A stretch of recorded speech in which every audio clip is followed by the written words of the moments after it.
ایک ہی صف میں کھڑے ہو گئے محمود و ایاز، نہ کوئی بندہ رہا اور نہ کوئی بندہ نواز۔ بندہ و صاحب و محتاج و غنی ایک ہوئے، تیری سرکار میں پہنچے تو سبھی ایک ہوئے۔ یہ اشعار علامہ اقبال کی مشہور نظم شکوہ سے لیے گئے ہیں۔ ان اشعار کی جو پہلی لائن ہے جس میں کہا گیا ہے کہ ایک ہی صف میں کھڑے ہو گئے محمود و ایاز، تو محمود سے مراد اس میں محمود غزنوی ہے، جو پرانے زمانے میں ہندوستان کا بادشاہ تھا، محمود غزنوی، اور ایاز جو تھا وہ محمود غزنوی کا غلام تھا۔ تو چونکہ مسجد میں تو یہی معاملہ ہوتا ہے، آج بھی ایسا ہی ہوتا ہے،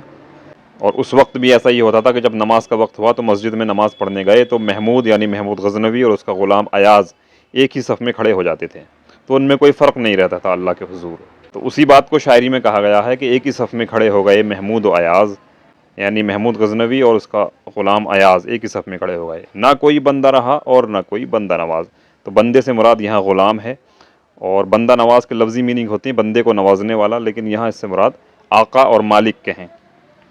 کہ جب اللہ کے سامنے محمود اور ایاز ایک ہی صف میں کندھے سے کندھا ملا کر کھڑے ہو جاتے ہیں تو پھر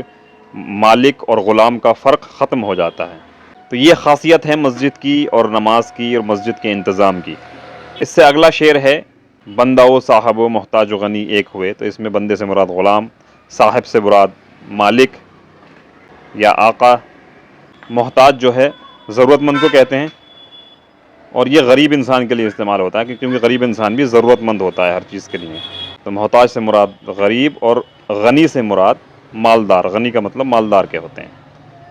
تو یہ سب کیٹیگری کے لوگ ہوتے ہیں، کوئی غلام ہو، کوئی آقا ہو، کوئی غریب ہو، کوئی مالدار ہو۔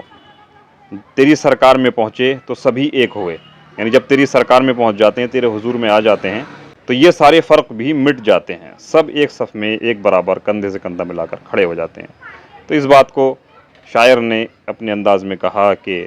ایک ہی صف میں کھڑے ہو گئے محمود و ایاز، نہ کوئی بندہ رہا اور نہ کوئی بندہ نواز۔ بندہ و صاحب و محتاج و غنی ایک ہوئے، تیری سرکار میں پہنچے تو سبھی ایک ہوئے۔